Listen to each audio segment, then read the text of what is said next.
그리고 우리가 이제 선거 결과에 대해서 우리 변호사님 말씀처럼 민주당이나 이재명 대통령, 이재명 정부도 당연히 이제 국민의힘의 지지율이 높은 부분에 대해 가지고 반성도 해야 되는데 실제로 그 지지율에 대한 해석을 좀 달리하는 대목도 있는 것이 중앙일보가 지역별 대선 그 득표율을 가지고 총선에 대입을 해본 거예요. 그러면 국민의힘이 몇 석을 얻었을까 해봤더니 지역구에서 지금 투표대로 나왔으면 81석밖에 못 얻었고 여기다 이제 비례대표 18석을 더해도 공교롭게도 99석이 나옵니다. 100석이 안 돼. 맞아요. 만약에 맞아요. 총선에서 이 투표율대로 나왔다. 득표율대로 나왔다. 어떻게 되는 겁니까? 네. 그리고 거의 뭐 근데 사실은 국민의 원래 실력이에요. 요 정도 의석이.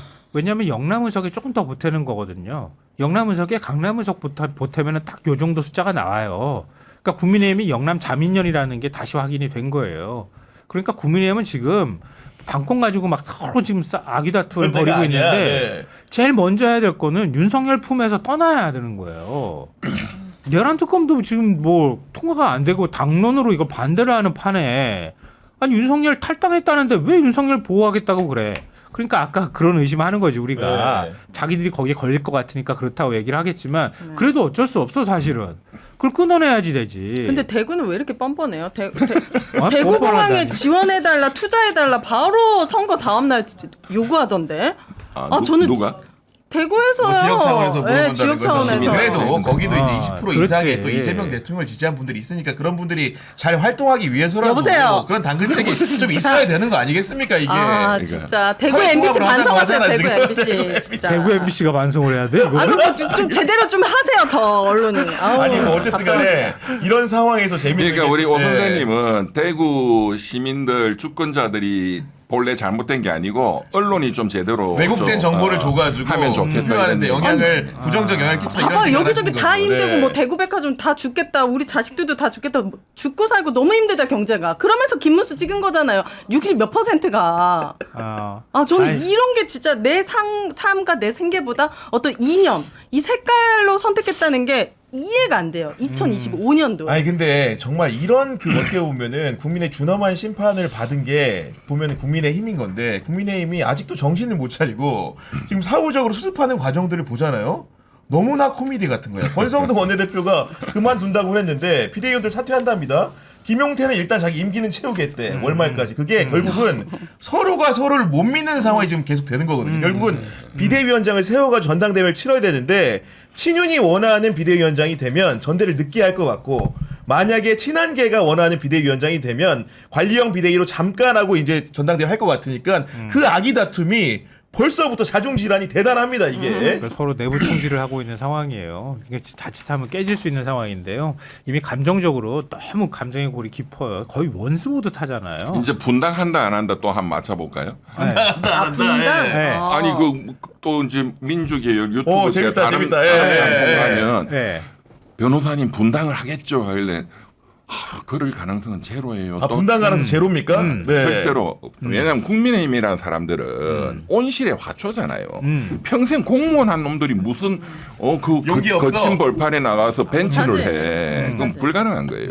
그리고 분당이라는 거는 누가 하느냐.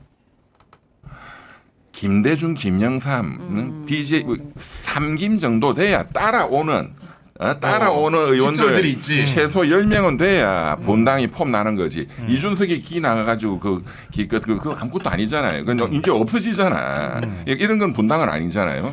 이거 그냥 가출이지. 네. 아니 아, 누가 분당을 이끄는 지도자가 될 수 있어요. 네, 그래서 성공하면 내 건마 똘마니 할게.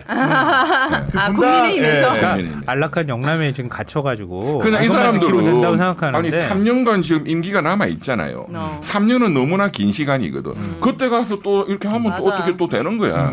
근데 사실은 이제 아까 그 오른쪽이 빨갛지만 사실 실질적으로는 TK잖아요. TK. 고립돼 있는 거죠. 네. 네. 그러니까는 TK로 이제 TK 자민련이잖아요. 네. 저는 이번 선거에 굉장히 중요한 의미가 1980년 5.18 광주 항쟁 때 광주가 고립됐잖아요. 광주 전남이. 근데 그 이제 정치적으로는 1990년 3당 합당이거든요. 3당 합당 때 이제 노태우 민정당, 맞아요. 그리고 YS의 그 민주계, 민주계. 그러고 이제 김종필, JP가 뭉쳐서 호남을 고립시켰거든. 그때 이제 김대중 총재의 평민당이죠. 네, 평화민주당. 노란색. 그때가 네. 노란색이에요. 그게 1990년이니까 그때로부터 35년 만에 완전히 거꾸로 역고립이 된 것이 TK 자민련으로. 그렇지만 뭐 정치는 내년 지방선거를 지금 노리고 당권 투쟁이 들어간 거거든요. 국민의힘이. 그렇죠, 그렇죠. 예. 내년 지방선거 언제든지 뒤집을 수 있다. 아까 말씀드린 것처럼 서울 봐봐. 이준석이 합치면 5% 이겼잖아. 이런 식이에요. 지금 내피셜이. 그러니까 내피셜이. 그거 네. 먹으려고. 공천권 먹으려고. 알량하죠. 하여튼 예. 국민의힘은 만약에 그 리더십을 누군가가 새로운 주자가 나와가지고 당을 이끌고 나갈 수가 없다고 하면 그냥 비대위 정당으로 계속 이렇게 돌 가능성이 되게 높아요. 제가 보니까. 아, 또 많은 분들이 궁금해하는 게 김문수 후보가 어쨌든 이번에 뭔가 선전을 했잖아요. 그렇죠. 아니 관악산 뒤늦게. 오르고 막 고무줄로 막 이러는 거 철봉하고 훌라후프 돌리고. 나 튼튼하고 네. 잘 정치 계속 할 수 있어 이러던데요. 또뭐 현충일 뭐 참배하시고 완전히 뭐 당 대표야. 그러니까 전부 다 김문수가 전당대회 당 대표로 나오느냐 이게 또 관심사로 지금 떴어요. 맞아요. 네. 나옵니까 안 근데- 나옵니까? 그래서 오늘 아침에 또 이제 이재호 장관님 또 뭐 이렇게 꼭 금요일 날 뭘 주셔. 아니, 그리고 또 뭐라고. 워낙 친하니까. 근데 이재호 장관님 말씀은 이건 한번 들어보세요. 김문수는 사람이 내가 뭐 평생을 잘 아는데 사람이 굉장히 강직하고 사리사욕 이런 거 추구하지 않는다.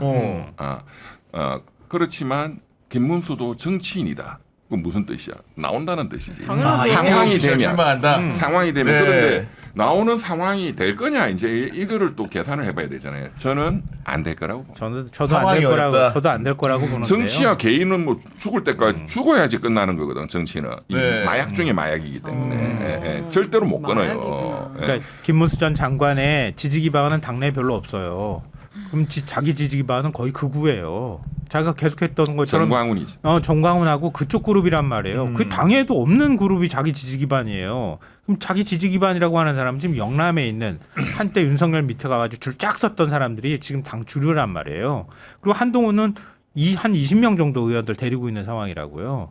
그러니까 어느 누구도 중심이 될 수 없는 싸움들을 지금 계속 할 수밖에 없는 거고 김문수 후보에 대해서 제가 보수 인사들한테 몇 번 물어보니까 그렇게 얘기해. 한결같은 반응은 뭐냐면 평생 당 대선 후보 못 될 사람인데 대선 후보가 됐잖아. 그러면 그걸로 다 됐지. 뭘 또 하려고 그래. 이게 대체적인 반응이에요. 근데 이분이 당 대선 후보가 한번 되고 나니까 욕심이 더 생기버린 거야 지금. 사람은 다 야, 그래. 근데 발단이 그러니까 안 붙는다는 소문이 있어요. 그래. 떠다니시다. 그러니까 지지 세력이 많이 그러니까 40몇 %가 이게 다 내 거라고 생각하는 거야 지금. 아니 근데 그렇겠죠, 혹시 김문수 그 후보 네. 그 사무실 해단식 영상 보셨어요? 못 봤는데. 거기 보면 진짜 코미디인데 한번 보시길 강권드립니다. 뭐냐면 오히려 김문수 후보는 뭐 저라고 사죄하고 내가 졌다 이렇게 인정하는 분위기로 갈라 그래요. 네. 근데 참석자들이 그걸 말려. 네가 맞아. 왜 사죄를 하냐 부정선거인데 아, 이런 네, 생각이 네, 가진 네. 사람이 일단 있고 부정선거다. 그런 사람들이 일부 있는 데다가 게다가 중간에 마치려고 했더니 박계동 전 의원이 마이크를 잡고 한참 떠듭니다. 네. 그러면서 이제 김문수 후보한테 정치를 강권해요. 계속 가기를. 계속 우리 김문수 후보가 해야 된다. 제 얘기는 뭐냐. 네. 과거에 잊혀졌던 역전의 용사들이 김문수 캠프에 너무 많이 모여 있어요. 맞아요. 이 사람들이 그냥 집에 가기 싫은 거야. 그렇지, 김문수가 대표라도 해야지 내가 먹고 살 거 아니야. 당연하죠. 백수인데. 결국 김문수 자력이 아니고 지금 김문수의 출마 여부는 김재원에 달렸고 박계동에 달렸고 그런 사람들한테 달린 거예요. 지금 보니까.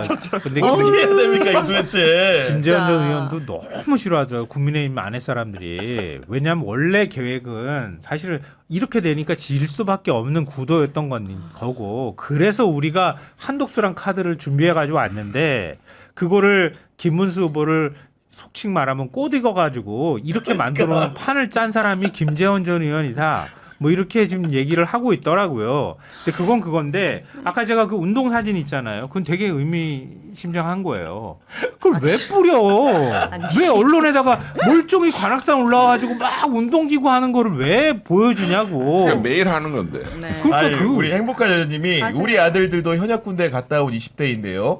이준석을 너무너무 싫어합니다. 오인혜 씨 파이팅 하시면서 슈퍼챗 보내주셨는데 너무나 감사드리고 이 이준석 그 의원 이분이 국회에 청원이 올라왔죠. 제명을 해달라고. 네. 12만 명. 이틀 만에 14만 명 14만 모였습니다. 명. 결국은 소관상임위에서 심사를 하고 해야 됩니다. 표결까지 해야 되는데 우리 이병철 변호사님 어떻게 관측하고 계십니까? 그 국회법하고 청원법에 그 규정이 있어요. 그러니까 국민들 5만 명 이상이 국회 청원 사이트가 있거든요. 네. 5만 명 이상이 그 동의를 하면 무조건, 그 네. 안건은 해당 상임위에서 무조건 그 안건을 심의하도록 돼 있습니다. 그렇죠. 네. 제가 그걸 해본 게 작년 그 의대 정원 그것 때문에 이제 작년 8월달 9월달에 이제 의료계 뭐 가족들 해서 5만 명 순식간에 모이더라고. 그래서 이제 이거를 해달라 했더니 이제 교육위에서도 한번 했고 복지위에서도 한번 그랬구나. 민주당 주도로 네. 그 청문회를 했죠. 맞아요. 그 복지부 장관 이런 사람 기억납니다. 불러가지고 네, 그때 2천 명을 누가 결정했어 하니까 복지부 장관이 내가 했어요. 그럼 윤석열이가 결정했겠지. 아니에요. 제가 혼자 해서 네가 그럼 대통령 재가권을 침해했어? 해서 제가 윤석열의 대리인 느낌으로 장관이 대통령의 재가 권한을 침해했다. 직권남용 대통령 권리행사 방해죄로 제가 고발했거든요.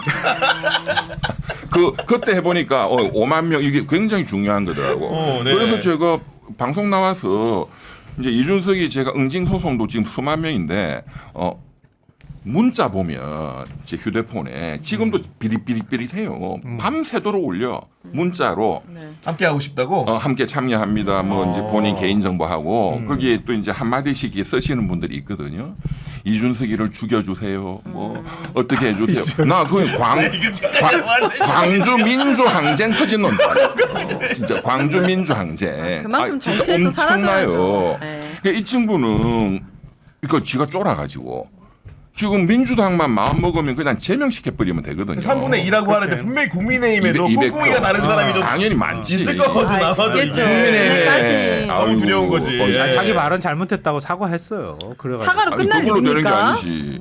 그러니까 이 쫄아갖고 또 어제 오늘 계속 이렇게 뭐 이렇게 분노할 줄은 몰랐는데 알았다면 그런 말을 안 했을 거다. 야, 이 새끼야. 아니 근데 저는 참 여기서 궁금한 게 뭐냐면 통상적으로 대선을 지면은 조용한 게 보통은 상책입니다. 김문수 후보도 마찬가지인데 이준석 후보도 저는 주변에 조언하기를 지역구에 가서 의원하면서 조용히 있으라고 했는데 얘기를 들어보니 뭐래요? 자기 당대표 선거에 나와서 또 당을 이끌겠다는 심산이던데 그런 이유는 제가 생각해봤을 때는 명태균 게이트 수사도 목전에 와 있는 데다가 여러 가지 위협의 칼날이 있으니까 또 당대표란 직함을 달아야만 지킬 수 있는 것들이 있잖아요. 그런 시도가 아닌가라는 생각을 좀 해보거든요.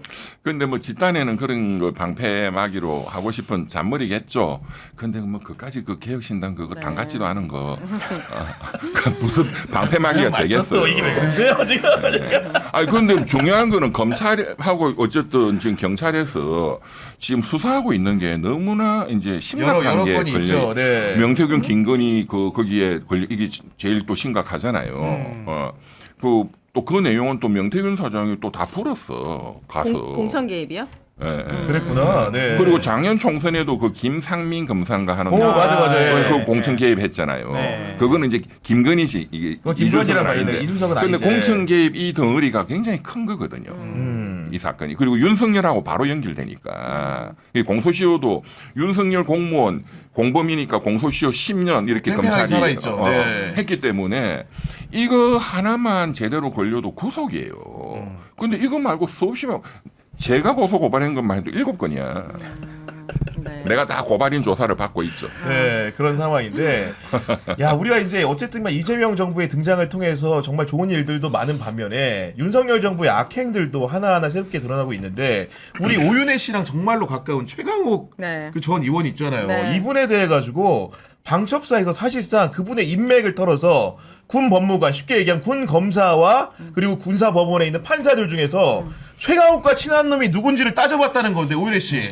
네, 야, 저 진짜 이게 분노되죠? 오늘 이제 같이 방송을 하면서 네. 이 내용 다뤘는데 최강욱 의원님이 무궁화 하나였을 때 군검사 시절에 막 별 4개 이런 사람들 비리는 사람들 장성비리, 진급비리. 네, 다 날렸대요. 그게 이제 돼가지고 군 내에서 조금 이제 강직한 후배들이 있는가 해가지고 리스트를 작성했는데 중요한 건 그 최강욱 의원님은 그 사람들을 기억도 못해요 거의. 그렇겠지. 그냥 조금 강직한 사람들의 리스트를 적은 거예요, 사실은. 그냥 이 사람들 그대로 그냥 승진시키던지 잘 보호해주면 되는 건데 네. 이분이 그때 무슨 리스트에 없었잖아요. 영영배 리스트에 잘 없었는데 맞아. 알고 보니까 특별관리.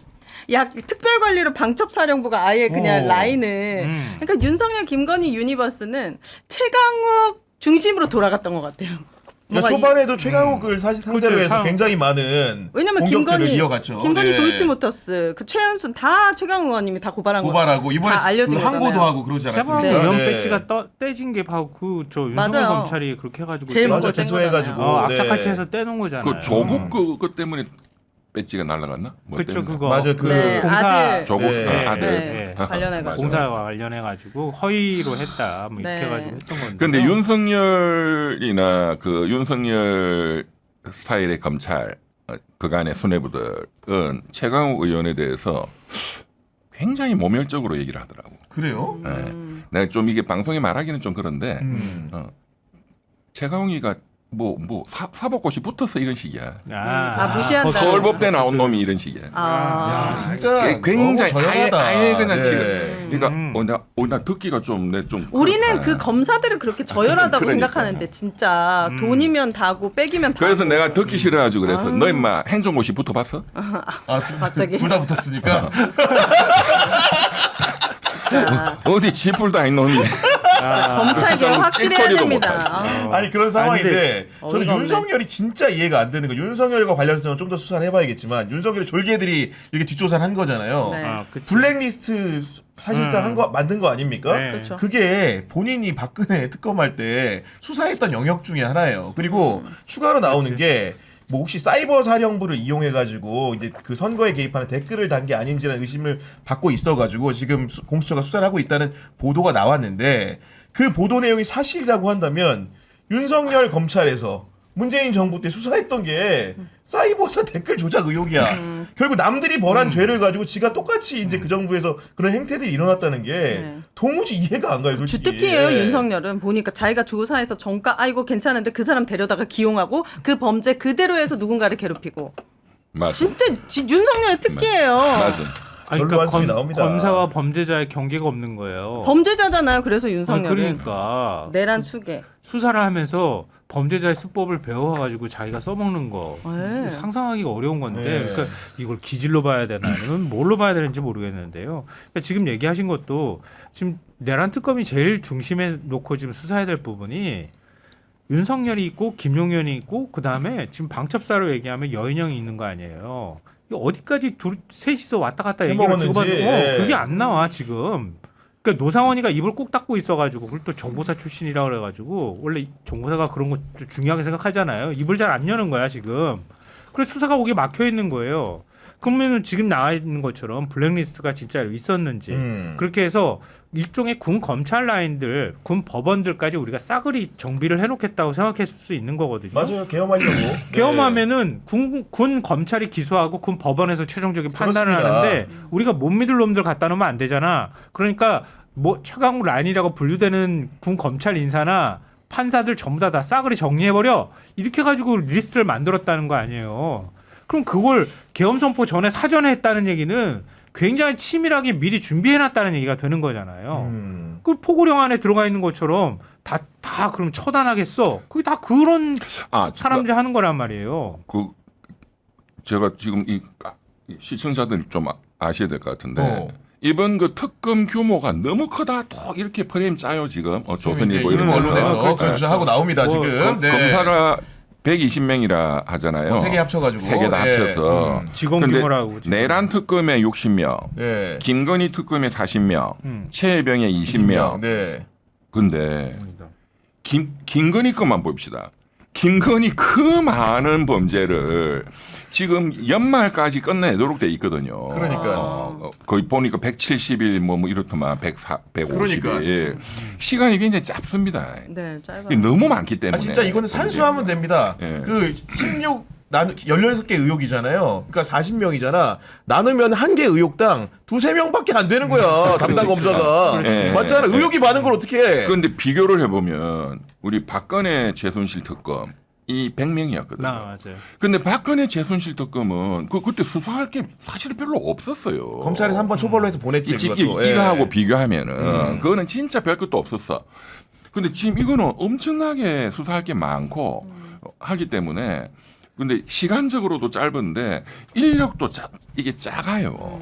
예. 그러니까 세부적으로 이렇게 좀 이 방송이나 이런 데서 국민들한테 설명을 해드려야 돼. 아 맞아요, 맞아요. 내란 특검, 이 국가 반역 사건이고 군사 반란죄까지 지금 수사를 네. 하겠다는 건데 60명 부족하죠. 알겠습니다. 저희가 이제 그 사이에 설문조사 하나 진행했는데 이재명 정부와 호흡을 맞출 원내대표 선거가 곧 진행되기 때문에 4명의 후보 선제를 드리고 누구랑 함께하는 게 적임자냐 이렇게 여쭤봤습니다. 1번 김병기, 2번 김영진, 3번 서영교, 4번 한병도인데 서영교 의원이 49%로 지금 우리 응답자 중에는 가장 많은 분들이 지지를 해주셨고 2등이 45%를 얻을 김병기 의원이다. 이런 말씀을 좀 드리는데 네. 지금 보니까 생각보다도 초당의 조승래 의원이나 김성환 의원 이런 분들은 지금 슬슬 자기가 알아서 빠지는 분위기였어요. 그런 분위기인데 이번에 경선을 하게 될지 추세가 될지 이런 관심이 좀 있는데 그 평론가님 보시기에는 경선할 가능성이 높겠죠? 일단 서영구 김병기 의원이 출마 선언을 한 거잖아요. 네. 그러니까 두 사람이 경선할 가능성이 매우 높은 것 같고요. 김성환 의원은 환경부 장관으로 자꾸 지금 언급이 되고 있더라고요. 그러니까, 네. 빠질 가능성이 있어 보여요. 이 조승래 의원은 수석 대변인을 하긴 했는데 거기 공을 많이 쌓았죠. 거기는 쌓긴 이제 했는데. 드롭했습니다. 본인이 안 근데, 하겠다고. 예. 예, 그럼 지역도 그렇고 그 동안에 뭐 서영교 의원하고 붙기에는 조금 좀 약체다 이런 평가가 나올 그러니까요. 수밖에 네. 없고요. 근데 지금 그 일반 국민들을 우리 지금 유튜브 시청자분들 대상으로 조사했는데 이런 게 나오는 거잖아요. 맞아요. 예. 근데 이번에 굉장히 흥미로운 게 국민의힘이 뒤늦게 지금 따라가던데 국회의원들끼리 자기들끼리 뚝딱뚝딱 해가지고 뽑잖아요. 근데 원내대표 선거에서 처음으로 권리당원 투표가 20%가 들어가요. 근데 의원 34명 효과가 나타나. 투표 몫이. 그렇네. 그러면 당락을 바꿀 수도 있어요. 그렇네. 예. 그러니까 당원 주권주의라고 해가지고 지금 도입한 거란 말이에요. 근데 국민의힘은 그런 게 지금 없었단 말이에요. 당원들의 의사하고 정반대로 막 자기들이 결정해 버렸다고요. 그래서 김용태 비대위원장이 오늘 언급을 했더라고. 우리도 당원들이 참여할 수 있는 뭔가가 필요하다 이렇게 얘기를 했다고요. 민주당 닮아가는 거예요, 사실은. 그러니까 민주당이 참여하면 결과 재밌어질 것 같은데. 왜 이게 지난번에도 그 국회의장 그것 때문에 네. 한바탕 또 얘기가 좀 있었잖아요. 맞아요. 네. 그때도 그랬던 것처럼 당원들이 과연 당원 의사하고 합치되는 원내대표가 선출이 될 거냐 말 거냐 이거 아주 이번에 내 눈으로 관심이다. 쳐다볼 것 같아. 아니면은 초반부터 그냥 당원들이 난리칠 가능성이 있어요. 당원들한테 인기가 누가 서영교 의원이 지금 높나? 6,000명 넘게 아, 투표하셨는데 뭐- 거의 비등비등합니다. 서영교와 김병기가. 김병기 의원 네. 누구세요? 군인? 아니, 국정원 아니야, 출신. 국정원 의원 출신. 그분. 봐봐, 우리 이병철 변호사님도 김병기 의원은 뭐 서영교 의원은 알잖아. 춤을 너무 추니까 보니까. 너무 유명하시. 알겠습니다. 네. 마지막으로 오윤혜 씨의 세 줄 평 들어보도록 하겠습니다. 제가 오늘 현충일이잖아요. 저희 딸이 6살인데 사이렌이 울리니까 창문 앞에 가서 눈을 감고 묵념을 하는 거예요. 유치원에서 배웠대요. 진짜요? 근데 제가 이 너무 기특하고 예쁘면서도 한편으로 무슨 생각이 들었냐면 리박스쿨에서 아이들을 이용해서 극우 세뇌 교육을 시키면 이거는 제가 가르친 게 아니잖아요. 묵념하라는 거는. 어느 순간 나한테서 엄마 독도는 일본탕이야? 윤석열은 찬양해야 돼. 막 이런 얘기를 할 수도 있겠다는 생각이 드니까 그렇지. 너무 끔찍한 거예요. 리박스쿨 관련된 진짜 모든 그 극우 강사들은 네. 모조리 진짜 발본색원에서 다 빼내고 처벌해야 된다. 네. 저 이거 되게 무섭게 느껴졌어요. 알겠습니다.